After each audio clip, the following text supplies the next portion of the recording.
வணக்கம் and welcome to Kamalsadupankarai.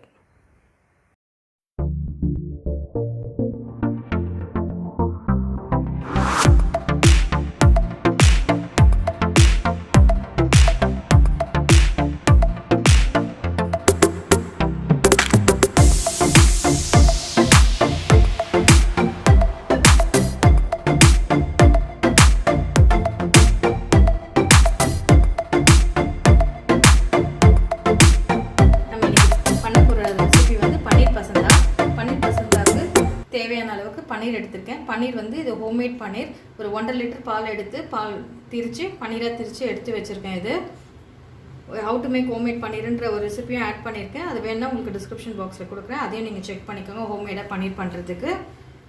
So இப்போ இது ரெஸ்டாரண்ட் ஸ்டைல் நம்ம பண்ண போகிறோம். ஸோ அதனால் இது 3 டேபிள் ஸ்பூன் கார்ன்ஃப்ளவர் எடுத்துருக்கேன். கார்ன்ஃப்ளவர் மாவு எடுத்துக்கோங்க. 1 டேபிள் ஸ்பூன் இஞ்சி பேஸ்ட் எடுத்தாலும் ஓகே, கிரேட் பண்ணி எடுத்தாலும் ஓகே. இந்த மாதிரி இதில் 4 ஐட்டம் ஆட் பண்ணியிருக்கேன். பாதாம், பிஸ்தா, கேஷ்யூநட்டு, காஞ்ச திராட்சை 4த்தையும் வந்து நல்லா பொடிசாக இந்த மாதிரி அரிஞ்சு எடுத்துக்கோங்க. கொரியாண்டர் கொத்தமல்லி வந்து நல்லா பொடிசாக அரிஞ்சு எடுத்துக்கோங்க. பிளாக் சால்ட் ஒரு சிட்டிகை, கரம் மசாலா ஒரு சிட்டிகை.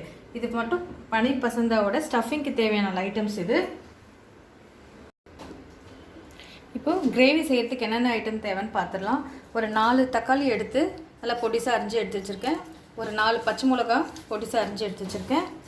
பெருங்காயத்தூள் ஒரு 1/2 டேபிள் ஸ்பூன் அளவுக்கு பெருங்காயத்தூள், 1 டேபிள் ஸ்பூன் அளவுக்கு பிளெயின் ரெட் சில்லி பவுடர், மஞ்சத்தூள் ஒரு 1/2 டேபிள் ஸ்பூன், ஒரு சீரகம் 1 டேபிள் ஸ்பூன் அளவுக்கு, கஸ்தூரி மேத்தி ஒரு கைப்பிடி அளவு எடுத்துக்கோங்க, தனியாத்தூள், இஞ்சி ஒரு 1/2 டேபிள் ஸ்பூன், கொரியாண்டர் நமக்கு தேவையான அளவுக்கு.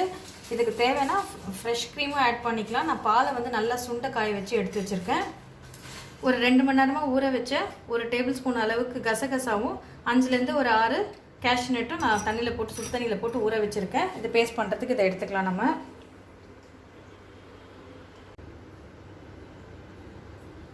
ஃபஸ்ட்டு பன்னீரை கட் பண்ணி எடுத்துக்கலாம். நம்ம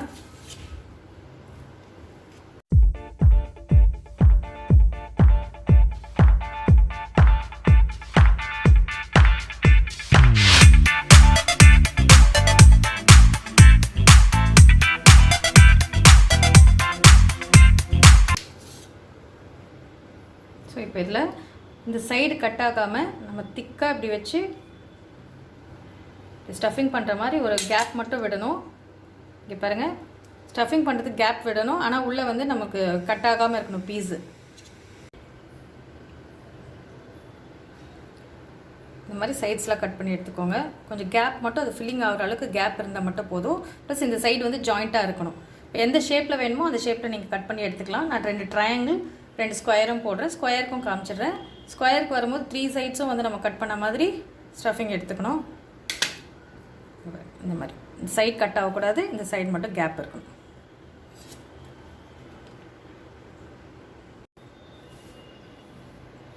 பேலன்ஸ் இருக்க பன்னீரை நல்லா இப்படி உதுத்து விட்டுக்கோங்க. நம்ம ஸ்டஃபிங் பண்ணுறதுக்கு யூஸ்ஃபுல்லாக இருக்கும்.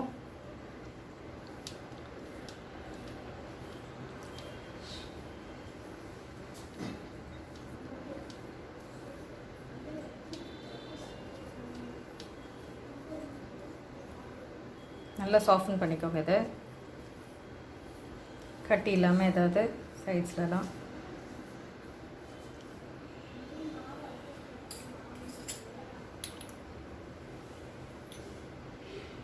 மேலே கிரேட்டிங் பண்ணுறதுக்கு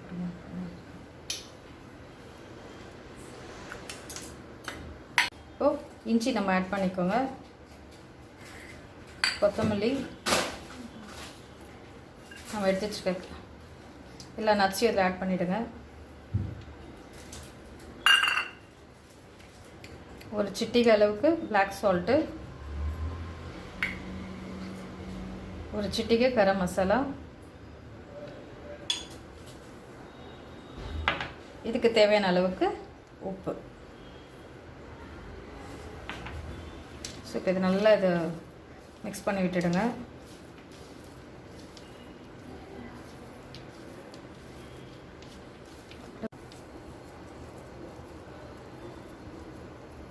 நல்லா இப்படி லைட்டாக இப்படி தட்டி வச்சுக்கோங்க. தட்டின மாதிரி வச்சுட்டு இதுக்குள்ளே அப்படியே நம்ம ஸ்டஃப் பண்ணுற மாதிரி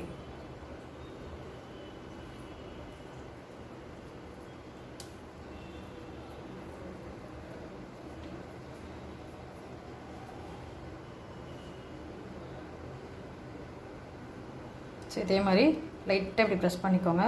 பன்னீர் உடையாத அளவுக்கு எல்லாத்துலேயும் நம்ம இதே மாதிரி ஸ்டஃப் பண்ணிக்கலாம்.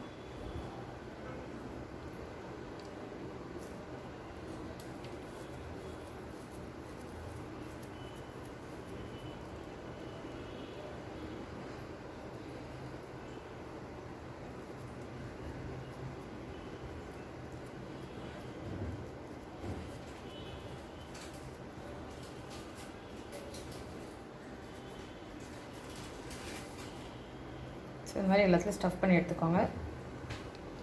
3 டேபிள் ஸ்பூன் எண்ணெய் ஊற்றிட்டு சூடு பண்ணியிருக்கேன். சூடானோடனே சீரகம் ஆட் பண்ணியிருக்கேன்.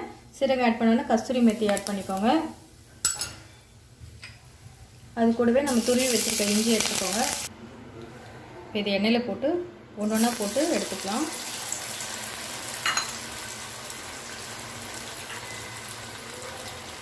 அப்புறமா அதை திருப்பி விடலாம். இதை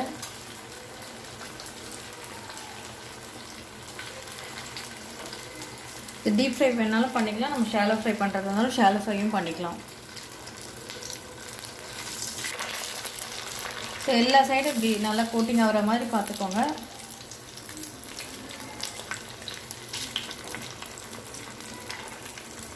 இந்த மாதிரி ப்ரௌன் ஆன உடனே நம்ம எடுத்துடலாம். ஒன்று ஆட் பண்ணிக்கோங்க. தனியாத்தூள், கரம் மசாலா தூள், plain red chili powder, ஒரு சிட்டிகை அளவுக்கு black salt,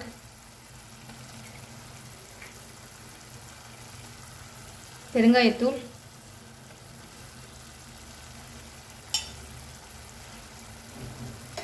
எல்லாத்தையும் போட்டு நல்லா கொஞ்சம் மிக்ஸ் பண்ணி விடுங்க. எல்லாமே போட்டு பச்சை வாசனை போகிற அளவுக்கு நல்லா வதங்கட்டும். அது சால்ட் வந்து இந்த கிரேவிக்கு தேவையான அளவுக்கு ஆட் பண்ணிக்கோங்க.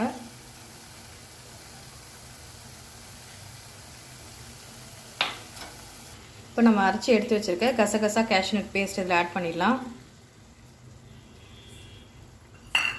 இது கொஞ்சம் பச்சை வாசனை போகட்டும்.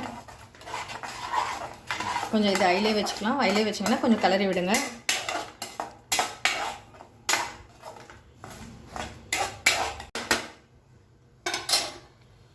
கிரேவி நல்லா பச்சை வாசனை போயிடுச்சு. இப்போ எடுத்து வச்சுருக்கேன், நம்ம சுண்டைக்காயை வச்சு எடுத்து வச்சுருக்கேன் பால் இதில் ஆட் பண்ணிக்கலாம்.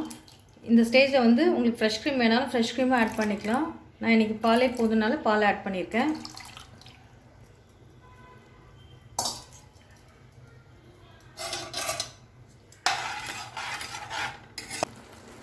நல்லா கொதிக்கிட்டோம். இது நல்லா கொதிக்க ஆரம்பிச்சிச்சு. நம்ம ஊற்றின பாலும் நல்லா கொதிச்சு நல்லா திக்காக டென்சிட்டி ஆகிடுச்சு. நம்ம இந்த ஸ்டேஜில் வந்து நம்ம எடுத்து வச்சுருக்க பன்னீரை இதில் ஆட் பண்ணிக்கலாம். பன்னீர் ஆட் பண்ணோன்னா சிம் பண்ணிவிடுங்க. ஜஸ்ட்டு ஒரு 2 மினிட்ஸ் இதை போட்டதுக்கப்புறம் கொதிச்சா போதும்.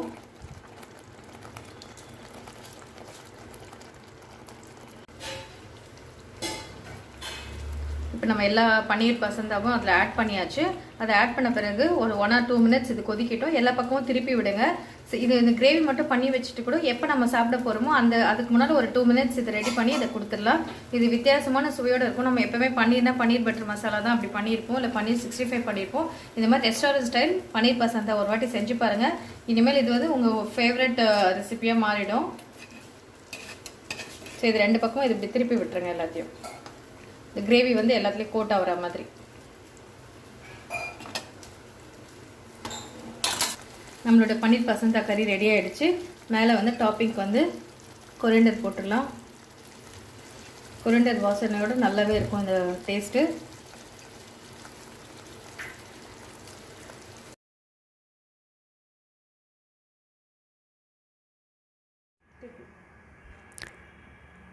இந்த வீடியோ உங்களுக்கு பிடிச்சிருந்தா சப்ஸ்கிரைப் பண்ணுங்கள். கூடவே இருக்கிற பெல் ஐக்கான் பட்டனை கிளிக் பண்ணுங்கள். ஃபர்தர் நோட்டிஃபிகேஷன்ஸு உங்களுக்கு கண்டினியூ ஆகிறதுக்கு அது ஹெல்ப் ஆகும். உங்களுக்கு இந்த வீடியோ பிடிச்சிருந்தா லைக் பண்ணுங்கள். ஏதாவது கமெண்ட் பண்ணணுன்னு இருந்தால் கமெண்ட் செக்ஷனில் கமெண்ட் பண்ணுங்கள். இது யூஸ்ஃபுல்லான வீடியோவாக இருந்தால் உங்கள் ஃப்ரெண்ட்ஸ் ரிலேட்டிவ்ஸ்க்கு ஷேர் பண்ணுங்கள். மறக்காமல் சப்ஸ்கிரைப் பண்ணிவிடுங்க.